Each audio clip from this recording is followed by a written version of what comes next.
Alright, so just like before when you're guessing emails that Hunter could not find, in this case we're going to do the same thing. So we're going to use the email permutator. You can just search it, it's the first one. And for this we're actually going to have to see their first and last name again. So what I would do at this point is when you have all of your emails either valid or invalid, you can copy them back to this sheet and replace what you already had. Oh, and this is okay. This is I added these. So let me just say Tuwiner SEO and X27 marketing. This is X27, and this one is okay. And then we'll say founder. I'm just filling this in because these two that I added were examples from before. So this is Jacob Tuwiner and Jacob Tuwiner. Okay, these are examples. Okay, so now what we're going to do is we're going to add a filter to this one. Remember, now we only have valid and invalid.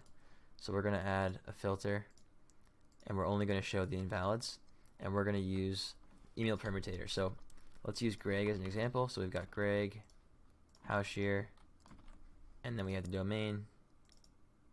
We're going to add that, permutate, and then we're going to go to Gmail and we're going to do the inbox trick, and we're now either going to find a valid email or we're going to remove him if we can't find a valid email, because again, I don't want invalid emails. I don't want people, I just want valid emails. So we're going to paste these in and we're going to see if we can find his email, and this time it happens to be the first one that's valid, so we're going to change this to valid, replace the email, onto the next one, Natalie. I usually just guess the first name to see if it works, because usually it is just the first name at company.com. So in this case, bam, this is validated. If the first name doesn't work, that's when I use the email permutator. So for example, this one again is going to work.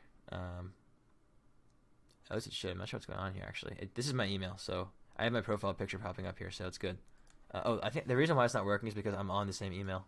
Let me do a different example. Right, this is gonna work. There, it's working. Anyway, so this is valid, and I can move this to valid, and now we have all of our emails validated. So every single email, here is valid. Okay, so now we have found all their emails. We've used NeverBounce to verify them all. We found the accept all emails, and we also found and validated the ones that Hunter guessed incorrectly. That's why they were invalid. Hunter found the wrong email, so we had to delete it and find the right one. So there's really only one more step left, and I'm going to talk about that in the next video.